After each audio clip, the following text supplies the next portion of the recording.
Guys, look, I just happened to park here and then this bus pulled up. Sorry about my window. It's Cirque du Soleil. I was just making a video about that like maybe 3 or 4 days ago. But anyways, I just thought it was a sign because I'd never finished what I was saying on the other video when I was traveling in the car. And my window tint is pretty dark over there. But yeah, so 33 when I looked at the timer. But I just wanted to show that because the last time I seen something on the wall, I think by Lombard, I'm not too far from where that is, an interstate, coming from, I think, oh yeah, Delta Park in Portland, Oregon. Someone wrote on there, raid the Cirque du Soleil, or some shit like that. Raid the human traffickers, Cirque du Soleil, something like that. And I thought it was interesting because the thing I didn't finish was making the video about, continuing what I was saying, because I went straight into some more violent talk instead of sticking to what I was supposed to be saying. So I apologize for that. But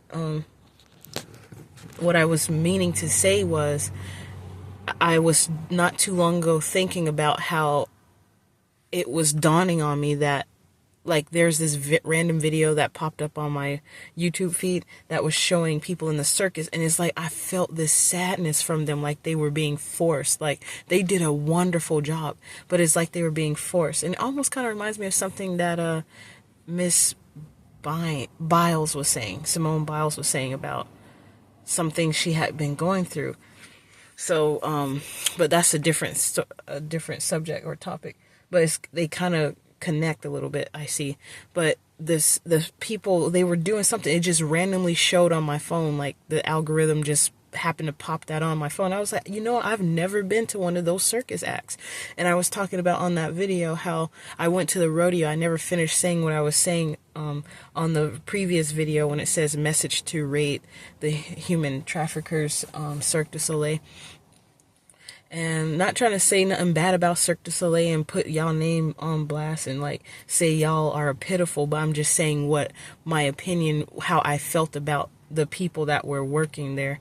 This is just my opinion. But I was just feeling like those people were forced to work like that because they didn't look happy. Even the mimes, I'm thinking that's how the mimes even got started. Not started, but like they use it as entertainment. They probably didn't even want to talk, but it's a whole lot of things I could say about that.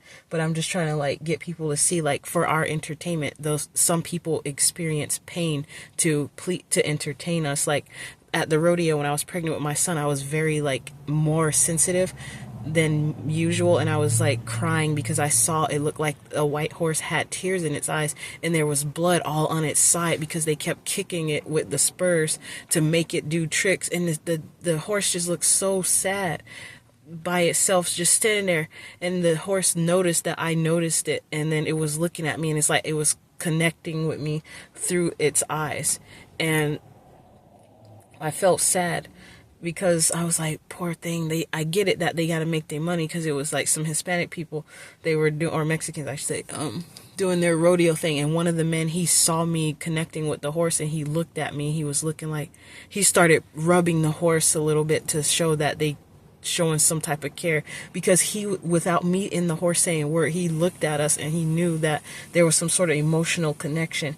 And I think I was maybe 6 months pregnant, between 4 to 6 months pregnant, maybe 7. I had starting to show at that time a little bit, like more than usual, because I didn't start showing, I think, until like vividly until like I was 7 months pregnant, or like 6.5, 7 months pregnant is when I started showing. So, like my belly, like you can tell I was pregnant, but with my son, and I just thought that was kind of cruel, and I literally bawled out crying for that horse, but I knew it was dumb, and the Hispanic man, the Mexican man I was dating at the time, he saw that, and he was like thinking that was so sweet. And the long story short, him and I broke up because something to do with his ex-wife. They were separated, but they were still married. They both were seeing other people. But when our relationship was going well and he was taking pretty good care of me, but she wanted to stop that. And I found out later that, I'm just going to say she done some scientist stuff. Like my sister said one time when she said, I done some scientist stuff. She's basically trying to say she did some research, but I'm saying it in a different way. Like, spell work, witchcrafts, potions. She basically did some hexing or something. I forgot what it was. I found out, but it matches up with something I said in my dreams and some things that my mom had started randomly saying out of her mouth. It's like she was speaking under a different spirit or something within her. I don't know, but she was telling a lot of truth, and I was like, dang, how my mom know this? And it was matching up to things that was happening. And this was shortly before she just randomly said, and God coming for us, meaning she knew, or a spirit within her said that. And then shortly afterwards, not long after that situation happened, my mom and my grandmother had passed away the same way in the home. But yeah, that lady hexed. So our relationship, I was wondering, why did suddenly something start going wrong? But at the time I wasn't thinking on that level because I was so stressed out. This man was stressing me out. Like, I wind up going into labor. I was depressed and sad a little bit because of what I was experiencing with my family. I was staying with my family at the time, and I was 29 years old and I was pregnant. And so it just was stressful. And I remember when I was going to go for a walk, all of a sudden I started having more serious cramps than the Braxton Hicks.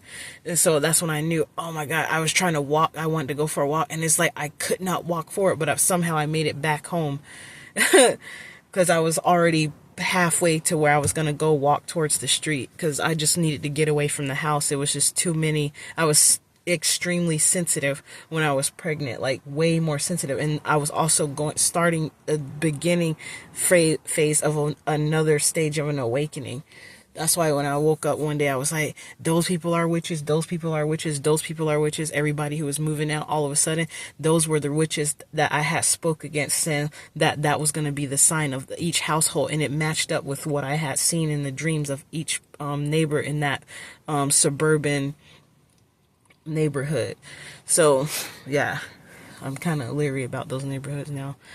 I'd rather live on the countryside. But yeah, I just wanted to talk about that Cirque du Soleil stuff, about how their sadness matched a little bit how that horse at the rodeo felt. When I looked at it, it's like it knew that I felt its pain. And it was kind of like knew I was sympathetic. And it was just so beautiful. I wanted to ride the horse, but when I saw like how it looked like it was tortured just for our enjoyment, I didn't even want to get on its back. Like, I just wanted to show it love. But yeah, I wanted to share that. So that's kind of, I almost like, those people are extremely talented, the ones that do the circus performances. But like, I feel sad because behind the scenes, we don't know what they go through. We don't even know how they even got in there. Maybe somebody lied to them and they were captured and trapped and said, you can't get out. You have to do this or else. And the people were in fear, just like the story of this man that was trapped at his neighbor's house since he was 17 years old, and he was found 27 years later, and you can still see his face looking like a 17-year-old scared little boy as a grown man, and because he was trapped and found in the floor or something like that. So I was just saying that, like, for people to kind of think a little bit more deeper than they do. Like, don't just be under the spell of what you're seeing. Like the movies, when the cast of the people, they're casting a spell of the story right before your eyes. And just saying that to kind of slowly wake people up to think beyond what they see. That's it. Thank you, loves.